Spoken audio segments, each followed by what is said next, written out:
Well, hello there, everybody. Happy Friday. My name is Ashley Hunt. So good to see everybody. I see a lot of chats coming in, so that's good. If you haven't yet jumped into the chat, just pop in and say hello. That's going to be how we communicate. So this hour, this webinar is going to be dedicated to Scrum. Now, obviously, we only have an hour, so I can't go through every single thing, but I am curious. Hi, I am curious how many of you are practicing Agile in some way, shape, or form. Like, what is your job role? Do I have any software developers in here? Do I have IT people? Do I have predictive project managers who are like, my organization is trying to go Agile? And I don't know what that means. No, or I do know what that means. And I know it's not that easy. Hello, IT. Okay, and that's okay if you don't have any at all. It could be a little bit of a crash course on just Scrum as a placeholder. We'll talk more about that.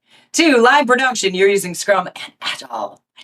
This is gonna be easy for you. Public school CTO newbie. Okay, welcome. Hello, good to see everybody.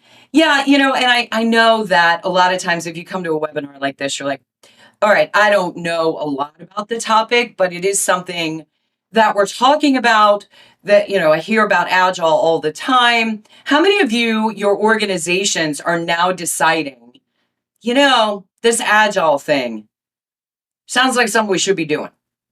Hello, yeah, IT, because I get a lot of IT, and here's the good news.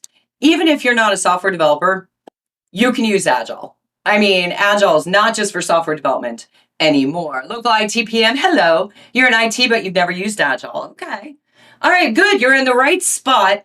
Clearly don't have the time to go through every single little thing, but I will give you a really good overview of Scrum. And really, it's probably one of the most popular frameworks or methodologies, if you will, under the Agile umbrella. So, Agile is just a label. It's like saying I'm a waterfall project manager. It doesn't necessarily denote what your role is, what your title is, what your industry is. Agile is just a label. And at this point, there's probably more than 50 plus Agile different best practices, frameworks, methodologies, processes that are out there now, plus all of the hybrids. And what a lot of organizations are finding is that, agility can definitely help get to market faster. I mean, we're all in cutting edge technology, right? I mean, we have AI now.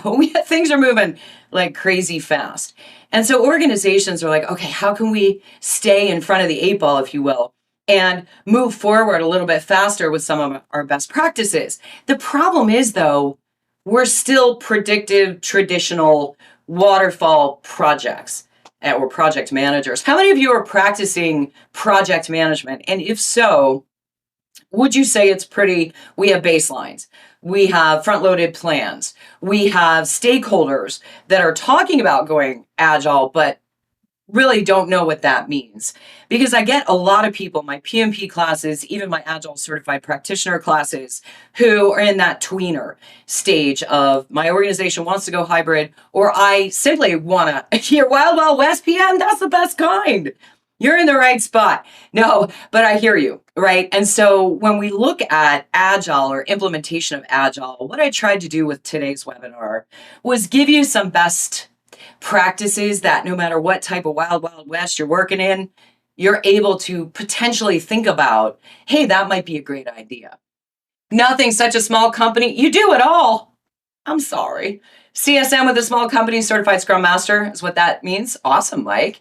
You're practicing project management, but the company, maybe not so much. Yeah, we'll talk about Scrum Essentials, just sort of the basics of the team dynamic, but I think the big piece of this is really focusing on what is the framework of Scrum? What are some of the best practices that potentially could be implemented, on your team or with your own self if you're running everything yourself?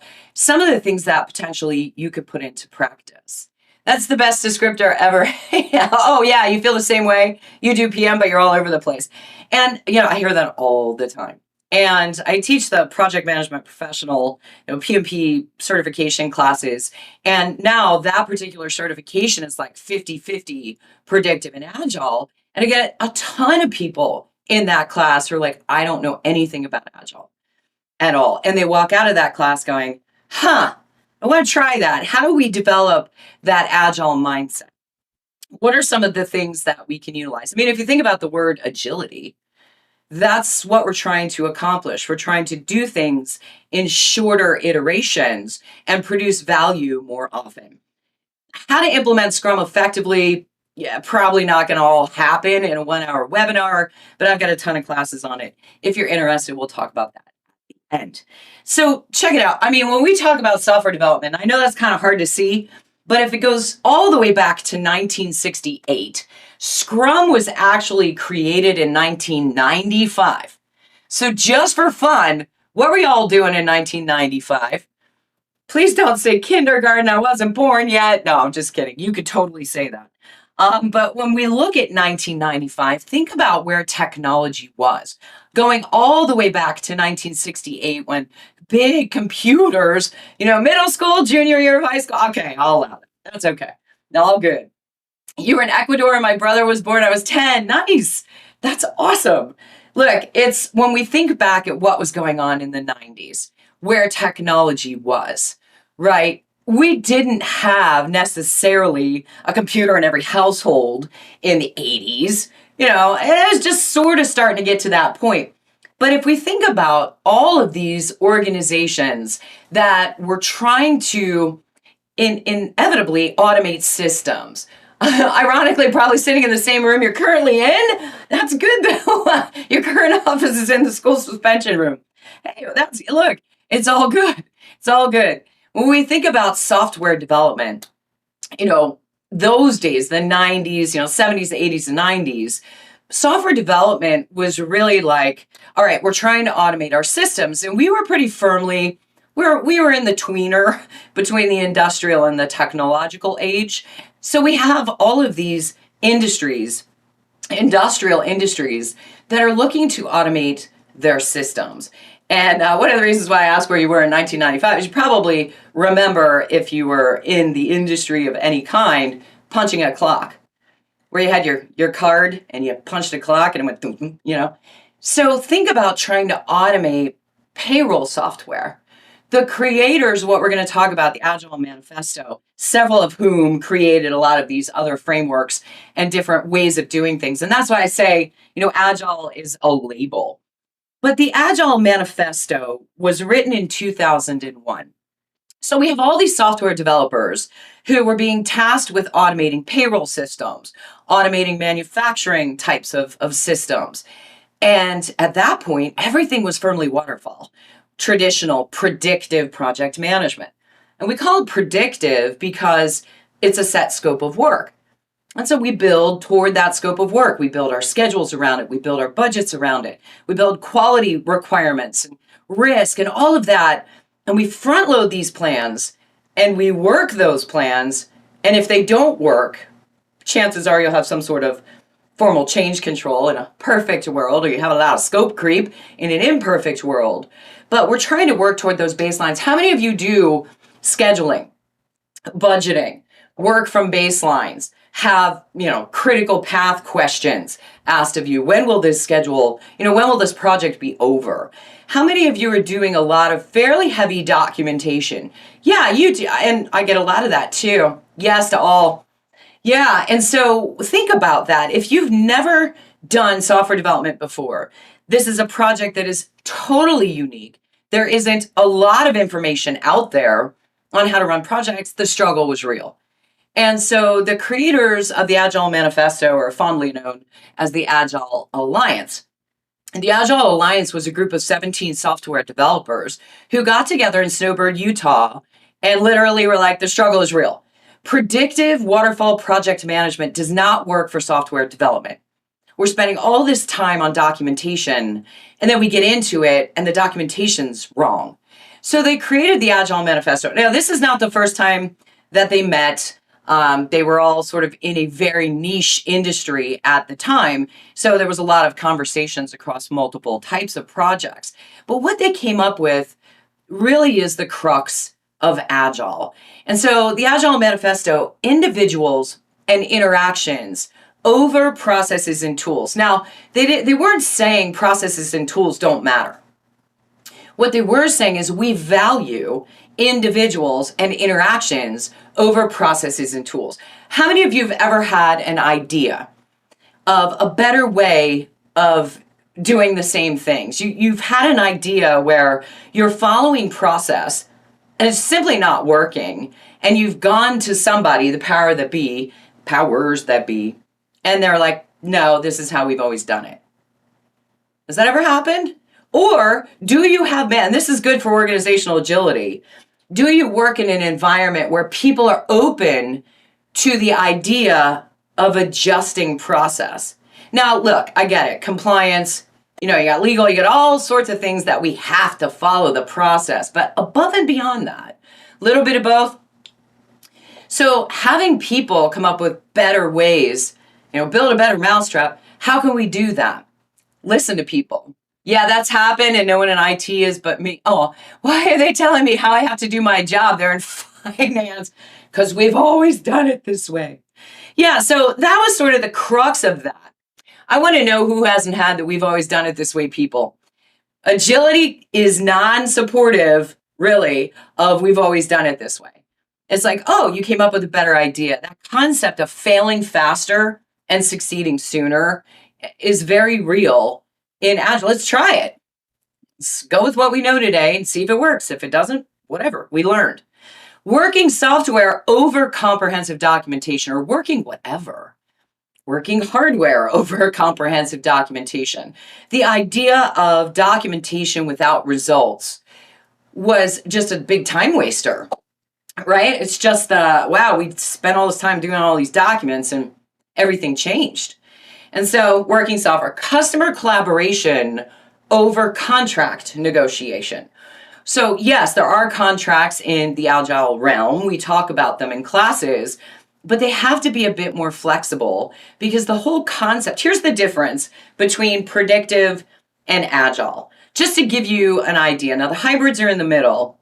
And this is an example that I use in my classes also. How many of you have kids, little kids, had kids? If so, feel free to chat in. But how many of you could sit down and plan out your kids? You have 5 kids? Okay, Mike, could you sit down for your 5 kids and document their calendars for an entire year in advance without the expectation that nothing would change? All the soccer games, all the ballet lessons, all the teacher conferences, all the sleepovers, all the sick days. No way. That is a predictive way of looking at work. Could you though, fire me now, could you though, you could barely do a week, 9 children, not a year, not even a week, exactly. But could you do a week? With the knowledge, something could change. Maybe they're not friends with little Bobby anymore and the sleepover gets canceled, or they don't get invited to the birthday party, or they don't invite somebody, life. So agility is about saying, let's just plan 2 weeks and see how it goes. And at the end of 2 weeks, let's look back at that 2 weeks and see how it went. So because of that necessity for flexibility, agility, we can't lock down these firm fixed price contracts with zero flexibility, because we don't want to end up in court. We want to be able to adapt and adjust the scope of work while putting a cap on a price maybe. So some flexibility. And then the crux, responding to change over following a plan. 1 week and 1 month roughly. 3 kids, same, maybe a week. That's why Agile projects are run in what are called iterations or sprints. Now we're going to talk about Scrum specifically in this webinar.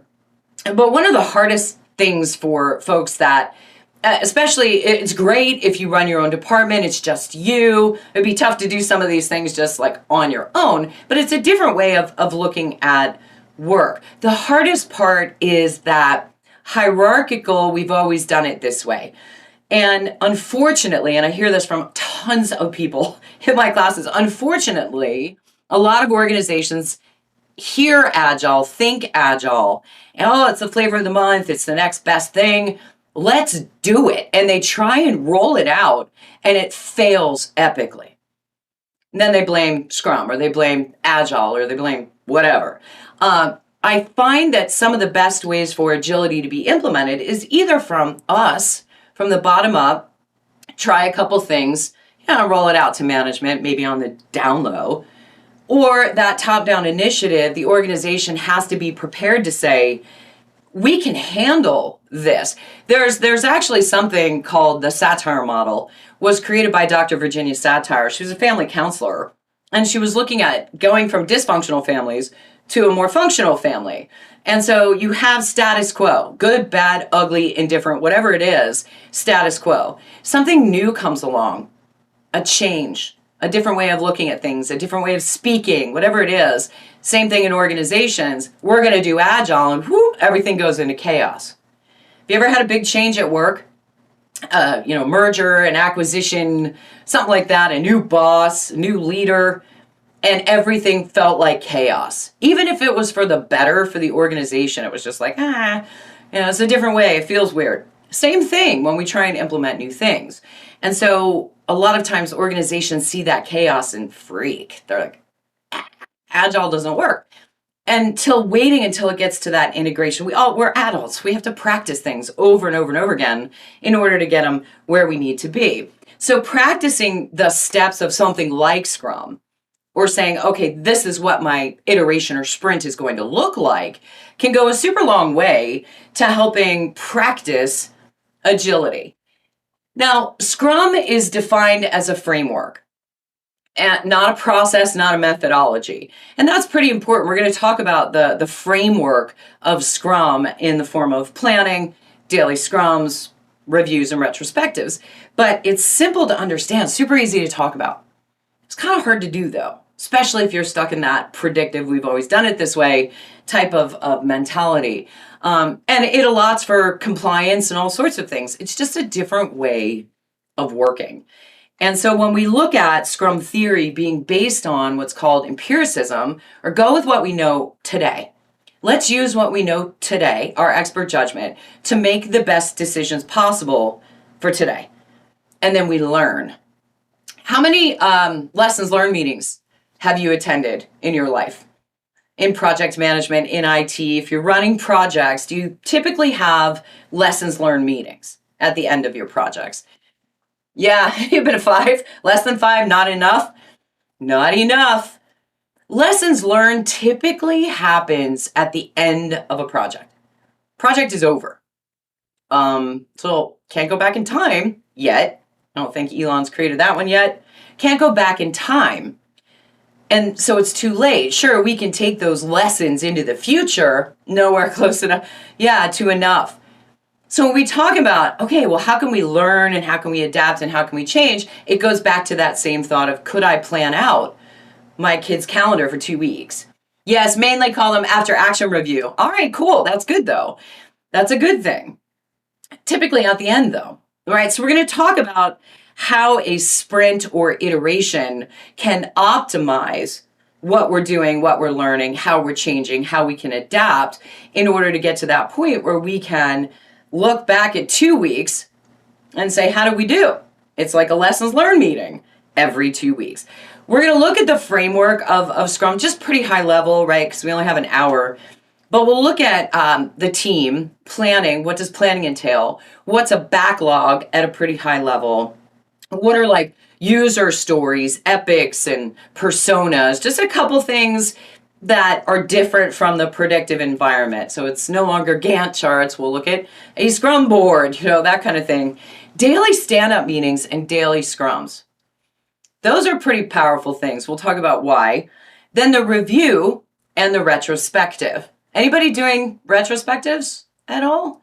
If you're not doing lessons learned, or maybe you're in that hybrid, anybody familiar? Because I know a lot of you are like, I don't know a lot about Agile. But if you do, anybody practicing retrospectives every couple of weeks? Love it.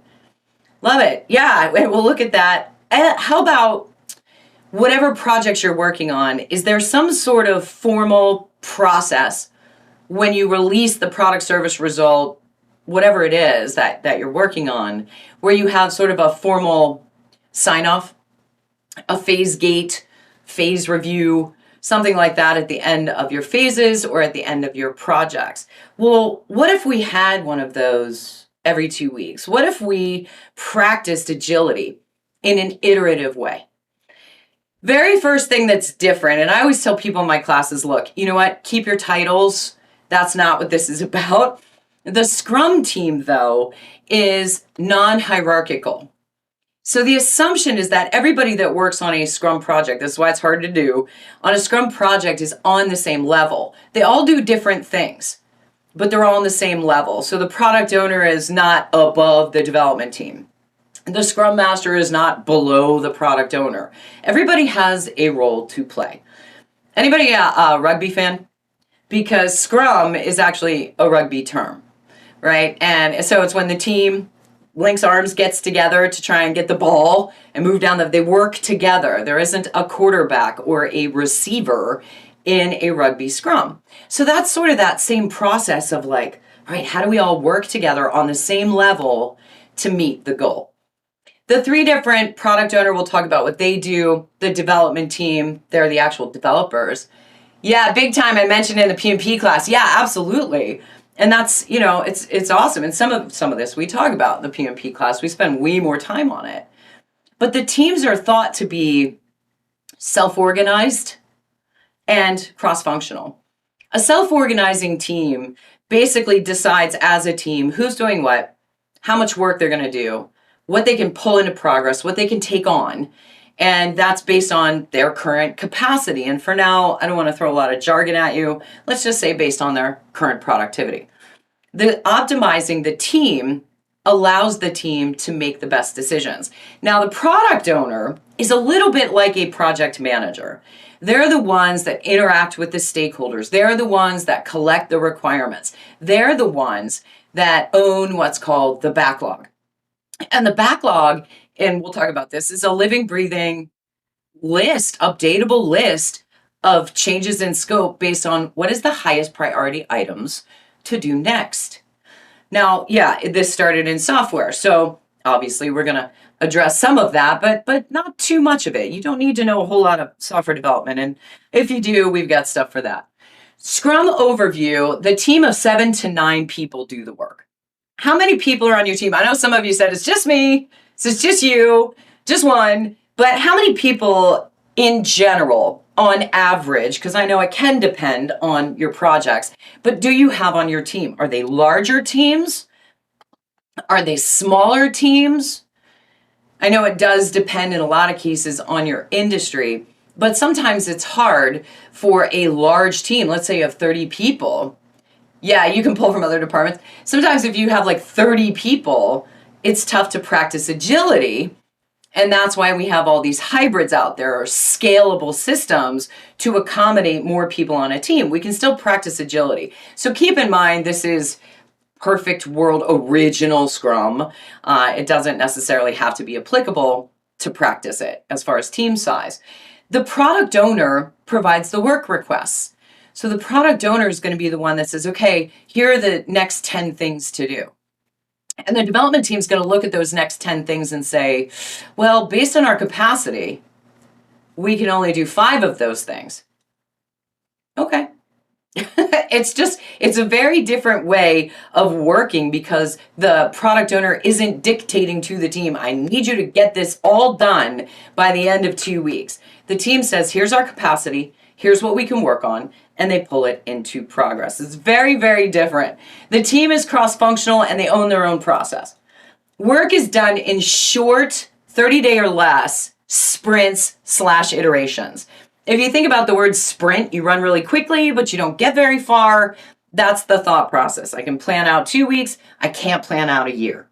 Work starts and stops with planning and review. And we'll go through just high level what happens in each one of those. And the review allows for a demo of that feature or function. And I always use type, spell check, print, because we all use that every day. So here's type, here's spell check, here's print. And that allows the quote unquote customer or internal team to see what the development team built and test it out and go, yeah, type works. Awesome job. What are we doing next? The daily scrum or daily stand-up detects any adjustments needed, and the product owner determines priority. Now, who is the scrum master? The Scrum Master is a coach. They are a facilitator. They are an Agile knowledge expert, right? They're going to be there to support the team, potentially take on administrative work. But just think how nice, think about every single team has a coach. What's your favorite sport? Is it football? Is it baseball? Is it basketball? Is it soccer or football? Depending on where in the world you are. What's your favorite sport? The Scrum Master is the obstacle remover, the impediment remover. Exactly. Every team has a coach. Baseball, soccer / football. Yep. Yeah, there's a coach, right? In fact, numerous coaches. But in this case, there is a main head coach. And their job is to help the team be as successful as humanly possible. You coach youth softball and basketball, you make an awesome Scrum Master then. But how nice is it to have an impediment remover, a coach, a facilitator to help support the team and protect them? Because the goal in Agile is speed. Fast, right? So if you're getting bugged by stakeholders every single day and somebody steps in and says, I'll take that on. You let me talk to them. Take on administrative work as needed, remove impediments to the team's progress so that they can focus on developing. How awesome is that? Can you imagine a team without a coach, a sports team without a coach? They'd be all over the place, right? So when we look at sprint planning, daily scrums, daily stand-ups, we'll go through each of these, the actual development work, the work, sprint reviews and sprint retrospectives, and maybe potentially how some of these things could be implemented in your day-to-day. There's a really great video out there, and I can pop it in the chat. By the way, this is being recorded, so if you wanted to go back and review after the fact. But it's on YouTube, and it's called Product Ownership in a Nutshell. Product Ownership in a Nutshell. I'll hand this out in my classes. Let me see if I can find the link for you. Product ownership in a nutshell. There we go. Product ownership in a nutshell. Let me give you the video because I think, if you're newer to Agile, this is something that you're not totally familiar with, then this might be a really great video to watch for product ownership and what a product owner does. Because essentially, like I said, for our purposes today, it's about the same as a project manager, just to keep things simple. But that's a really great video, Product Ownership in a Nutshell, to see. You're welcome. Check it out. It's about 15 minutes, but it will really tie a lot of the high level information that we're talking about today. And I give it out to all my classes and they're like, oh, wow, that was awesome. So there you go. But one thing, when you watch that video or what we talk about as far as the backlog is concerned, you're welcome. The product backlog, you're welcome. I want you to imagine a living, breathing list of features and functions that have been requested. And then the product owner needs to prioritize. So just for fun, we'll keep it real simple, but just for fun, if we are building a word processing software program, and it's very simple, type, spell check, and print, what is the highest priority feature that if you're a product owner, you're going to put at the top of the backlog? You're going to say, this is the most valuable feature to do first. You betcha it's type. Why? Because you can't spell check blank pages. And why would you want to print out a blank page? So the product owner is going to say, okay, we're going to do type, spell check, and then print. It's the most essential, right? Because you don't want to print out misspelled words either. So let's say the team builds type. And they demo it to the customer in the review. And the customer says, type is really great. You know what I think, though? I think, I want a different font. I think I want Times New Roman. And the product owner goes, okay, we've got to reprioritize spell check and do Times New Roman next because we need to make sure the code for spell check can check different fonts. And on and on and on it goes. Now, they do have a tough job, because they have to say no. And if you watch that video, my favorite part is, Pat is a product owner. Pat has to practice no in the mirror every single day. Because a lot of times people think, oh, that's not scope creep everywhere. And it's not. No, the product owner is the gatekeeper. The development team cannot work on anything outside of the product owner's purview. Like, here's what's prioritized. Now, the development team can decide how much work they can work on from the prioritized items. Maybe in 2 weeks they can do type and spell check, and then have to go back in and tweak the code for Times New Roman later. It's that living, breathing thing. So the higher value items are going to rise to the top. The lower value items are going to either live at the bottom of a backlog, or they're going to get removed, shelved for another project, and so on. But that scope creep protection, they are the key master of scope creep. There's actually a tendency toward less scope creep than in a predictive project that's locked down if all requirements haven't been collected, because we front load this. We go, does that look right? And everybody's like, yeah. And then they're like, hey, why isn't that in there? So as product owner, the business sponsor setting priorities. Excellent question, Marie. No, actually there's a sponsor. The sponsor's job is absolutely to pay for the project, to control the money. So they would be considered much more of a key stakeholder than the product owner. The product owner's only job is to own the backlog and collect the scope, collect the features and functions. Now, do they have to report to the higher up? Sure. Just like a project manager would. But, sometimes the product owner is actually the internal customer. And so if that's the case, there'd still be a sponsor. But look, this is perfect world stuff. In your world, very well could be a sponsor. So I don't want to say absolutely not in the real world, but for Scrum, typically not. As far as the backlog is concerned, just like any tasks or activities, things like that we would do in any normal project, some things take longer than others. And so the backlog is going to be different sizes of features and functions and value, if you will, for sure. Does the product generate the user requirements or just collects them from the end users? They both. It depends. So usually they are collecting from stakeholders, end users, but not every software development project knows specifically who the end user is. So if you're developing a virtual reality game or a grocery shopping app, and we're going to talk about personas, you have an idea as to who your end user could be and who you're building for, but it might just be coming from the organization. Hey, we want to build this virtual reality game on, Star Wars or whatever.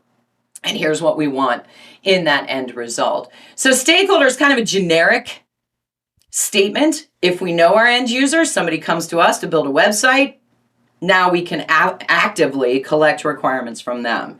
So much like every question I ask in my PMP class, the answer is it depends, for sure. But the product owner is the gatekeeper. So they decide, okay, no, that's too expensive, or are you willing to pay for that? And they'll work with the sponsor to determine what the budget is. Most Agile projects have pretty strict budgets. And so flexibility of scope, but the budget is pretty much intact. So let's say we go out to the end user and they say, this is what I want. Usually it's going to be what's called an epic. We're going to talk about epics, themes, and user stories. How many of you are familiar with user stories? Are you familiar with user stories at all? And if not, it's cool. And we talk about how to size user stories and all sorts of cool things in other classes. But a user story is very typically difficult to understand from the perspective of the predictive project management side, where we're super task oriented, right? So we're going to talk about what is a user story, but typically, no matter what, it doesn't matter what type of project, usually requirements are obtuse. They're too big. Even in a predictive project, we have a work breakdown structure. So we have to take big deliverables and break them down to the point where we can actually estimate them, right? How many of you do that? Anybody do work breakdown structures where, senior management, customer, somebody comes to you and they're just like, do this. And you're like, great, now I got to figure out how to do that. Requirements grouped as user stories grouped as backlogs grouped as epics. Hey, you got it. Decomposition. Yes, it's not the friendliest term, but it is apt. Break down those big deliverables to the level with which we can effectively plan, right? Same sort of thing in Agile, where an epic is a large, vague story, and it does need to be broken down. Now, just for the purposes of a webinar, I'm not going to get too in-depth into user stories and so on. It's just a different way of representing scope of work. But when we look at an epic, It's so big that sometimes we need to break it down into themes. And when we talk about epics, I usually ask this in my class, but it's kind of fun. What's your favorite television series? What's your favorite group of movies? Like Lord of the Rings or Star Wars or Harry Potter, and my nerd is showing. Like, what is your favorite? Or is it Yellowstone? Something on TV that you really dig? Lord of the Rings? I see you. Me too. What else? Anybody else want to type in Marvel Universe? Because guess what? If somebody were to walk up to you on the street and ask you, Suits, okay, ask you, Wheel of Time is second. Oh, that's a good one too. All right, Mike, I see you. Yeah, if somebody were to walk up to you on the street and say, explain Lord of the Rings to me, Sons of Anarchy. All right, there you go. Somebody walked up and said, never seen it. What's it all about? You can't, it's too much. It's too much to explain. You'd be like, well, there's motorcycle gang, or there's, hobbits, and then there's Gandalf, and then there's, it's too obtuse. So you'd have to say, okay, well, let's just talk about the characters, or let's just talk about season 1 and break it down to that point where it's more easy to understand and easier to explain. Because think about it, if you're a product owner, your development team needs to be able to understand it intrinsically enough to work it out. So when we start with epics, it's going to be epic. It's going to be too big. Improve the user experience on the vintage photography website by making it more engaging and interactive. Intellectually, we get it. But how do we do it? Right? It's too big.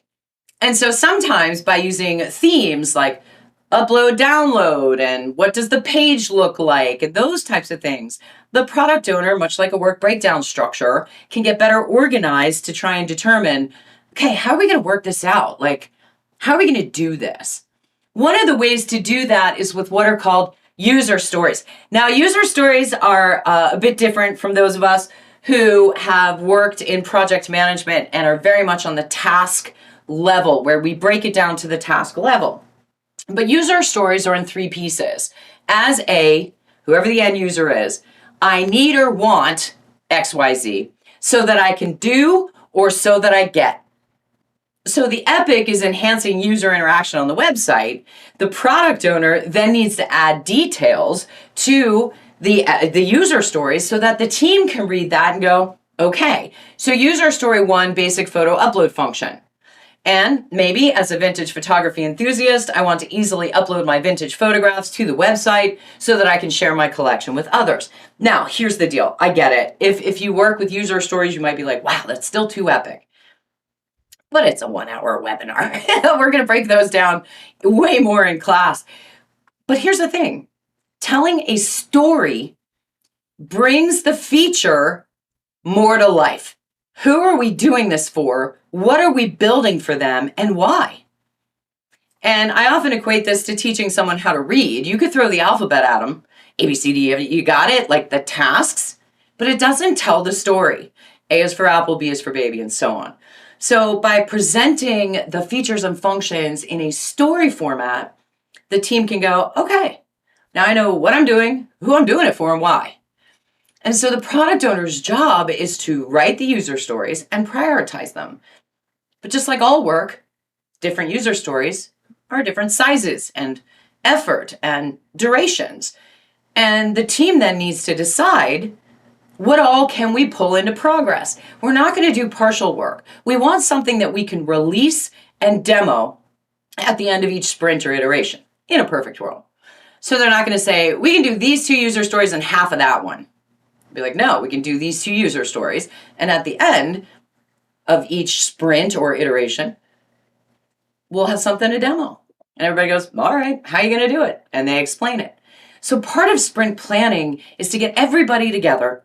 The product owner explains what's prioritized in the backlog. The team determines their current capacity for the next 2 weeks. Now, most sprints or iterations are 2 weeks, 3 weeks, or 4 weeks. But when you start out, they stay the same. They're time boxed the same.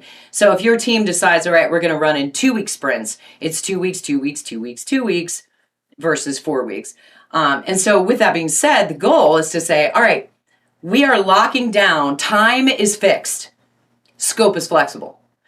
So each sprint at the end of every 2 weeks, they're going to reconvene, take a look at what's currently in the backlog, what's been prioritized, and make the determination of how many user stories they can actually pull into progress. Now, another good, and I'm not going to, this is a lot of text, that's why I bolded some things, but another good practice is what's called a persona. A persona is a way of having the development team understand the end user, fictional or real. So who is this person? Who is this avatar? If it's a real person, then it's easier to say, we're developing this for a graphic designer who has a deep passion for photography, history, tech savvy, active social media user, ding ding, advertising for us, frustrated by the lack of specialized platforms, and wants features for this website tailored to her interests. She's come to us because she's seen what we can do, essentially. And she's going to help us plan this, and she's going to be active in discussing and, working with us to get that website where it needs to be. A lot of times avatars are used in marketing and in sales, but how cool is it to have an idea as to who your end user might be? And by avatar, I mean, if you are building video games or something and you don't know specifically who's going to play them, like they might not assume that I'm wandering around with a virtual reality headset on. I am, but I might not be the typical end user. So unless we actually know the end user, we can build a narrative as to who we're building this for and why. What are their pain points? All right, one of my favorite things in the whole entire world are task boards. How many of you have used Planner, Kanban, Scrum board? If you're like, I have no idea what you're talking about, that's okay too. Just out of curiosity, how many of you have used a task board? Or are even aware that if you use Microsoft 365, you have access to an app called Planner? I love Planner. PlannerMonday.com is probably something, absolutely, I love Monday. Not the day, but the software. Kanban, yeah, Jira, Kanban, Planner, combination of all of those, but not enough to be great with any of them. That's okay. Listen, Planner, once you got it down, you got it, right? Rentals, here, use Monday. Yeah, playing a board game called Kanban. Does it involve a pull system? Yeah, so when we talk about Planner, pull system, and if you've never heard of a task board, how many of you write checklists in no particular order of things that you got to get done? Maybe you're planning a party, or you're planning a vacation, or you're planning a wedding, or, whatever you're trying to do. You do? I do. Yeah. Do you, because if you're like me, if I write a checklist so I don't forget anything, like we just moved across country, so I had this massive board of things that I needed to do, and I have a Post-it note problem, just to prove it, they're right here. And so what I would do is I would write things down, and when I had the capacity to do it or it got done, I would check it off, right? Same thing here. The only difference is it's more visual.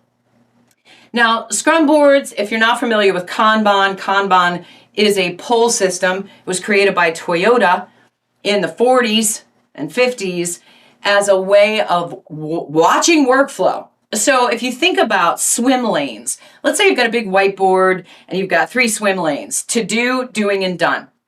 And you visually and physically move one into the next swim lane. Now, this is really great for Teams. Planner is getting integrated into Microsoft Teams now. In case you didn't know that, that's coming. And it's just a visual way of seeing your workflow. And people, when we talk about these more in depth in class, are like, oh my gosh, that changed my life. Seriously, this way of, if I never see another Gantt chart again, and those of you who know me know this, if I never see another Gantt chart again, I'm gonna be happy. But here's where Gantt chart software programs got wise. Now, Gantt chart software programs also have task views, task boards like this. And Monday.com, I just saw a video or something, an advertisement. They're like, we're making Gantt charts cool again. They were never cool, but we've now added them to Monday. Because they get that different teams and different stakeholders need to see things in different ways. Speaking of seeing things in different ways, daily scrums or daily stand-up meetings are a very powerful thing for a development team to do. Every single day at the same time and the same place, the development team and the Scrum Master facilitator will have a 15-minute daily stand-up meeting. They stand up so nobody gets too comfortable. And if you sit in status meetings with your team for hours and hours every single week, this can, in essence, remove the need for that final meeting, that weekly meeting. It gives the team the ability to give information and to keep everybody up to date. Now, if you're virtual, some of you might be virtual, you can sit down. You can sit on the Zoom call. You don't need to stand up. But it was originally done that way so people didn't get comfortable. Each member of the development team, facilitated by the Scrum Master, will answer 3 questions. Whoops, sorry, I bumped it. They'll answer 3 questions. The first question is, what did I work on yesterday to help the team meet the goal? The second, what am I working on today to help the team meet the goal? And what impediments or speed bumps are in my way? Guess who hears that? The Scrum Master. So every single day, the development team is giving information as to what they did, what they're working on now, and what is slowing them down. And the Scrum Master is able to help remove those impediments. Now, it's not solution-oriented, because they're just going to go back and work together and have conversations on how to solve those things. But it's a pretty powerful, it's 15 minutes, doesn't matter if they're mid-sentence, think 15 minutes, meeting's over, they disperse and go back to work. The review happens at the end of each sprint or iteration. Everybody attends the review. That's where the development team says, look what we built. Here's type, check it out. Put your hands on the keyboards. Does everything work? Oh, the queue isn't working, bug fix. Okay, test that out, review. The product owner will discuss the current backlog and the end user / customer. This is where they're going to say, look, you know what? I was thinking about Times New Roman. Can we add that? Yeah, I think we can add that. And those conversations happen in the review. It's like a phase gate review, only it happens every 2 weeks. It's like the final review in a predictive project, only it happens every 2 weeks. So the customer is seeing value being built every 2 weeks, things that they can demo, things that they can ask about, things that they can ask for more things about. And so it's a pretty powerful thing to be able to, as an end user, demo something every 2 weeks, if possible, depending on the project. It's the retrospectives, though, that I feel like if your team does a retrospective every 2 weeks, it is such a massive way for continuous improvement on the team level in any way, shape, or form. Could be continuous improvement in how we hold our retrospectives. Could be continuous improvement in our process, how we work together, how we communicate together. So retrospective is the development team facilitated by the Scrum Master, where the team literally says, all right, for an hour, let's talk about what should we stop doing? What should we keep doing? And what should we change? Continuous improvement going into the next iteration. Because remember, we're dealing with this emergent design. Like, what can we keep doing? What should we stop doing? What should we change? Now, one of the things that, and I tell this story in my PMP class, so my other class attendees, you've heard this before, but where I really saw the value of a retrospective was in my Scrum Master training. So I had to go to a classroom and be with a team of people, like 25 people in the room. And at the end of the training, our instructor said, okay, we're going to put you together in groups of 5, and here's the game, okay? Well, I'm going to give you 2 buckets. One is empty and one is filled with golf balls, right? Here's the goal, to get as many golf balls from the full bucket to the empty bucket in 2 minutes as possible. So I'm going to give you 2 minutes to plan, 2 minutes to do it, and 2 minutes to retrospective. We're going to do that 6 times. Here are the rules. If it hits the floor, it doesn't count. The first person to touch the golf ball has to put it in the bucket at the end. Everybody has to touch the golf ball, and you can't pass to anybody on either side of you. The first time we did it, we stunk. We got like 6 golf balls in that bucket. It was terrible, right? But we're not looking at what other teams are doing. This is our capacity. We have our retrospective. We adapt how we do things. We double our output. After 6 sprints and 6 retrospectives, we had over 70 golf balls in that bucket. Same team, same, basic practices, same rules, same everything, only our capacity increased. we got more done, and we changed how we did this game every single one of those sprints. And I walked out of there and I went, wow, wow. I finally get it now. Lessons learned's too late. If we'd done 6 sprints and they were like, wow, we probably should have tried it this way, it would have been too late. So just out of curiosity, how many of you think that might be something, either a daily stand-up, real quick hit, 15-minute, what did we do yesterday, what are we doing today, and what's in my way, what speed bumps are in my way? Or a retrospective every 2 weeks, where it doesn't matter if it's a predictive team, where the team gets together and literally is like, what should we keep doing? What should we stop doing? What should we change? How can we improve our output?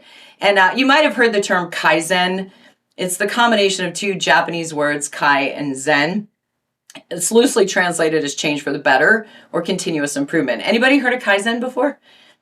Your organization, you might have even gone through a Kaizen. It's that thought process of continuous improvement and taking action.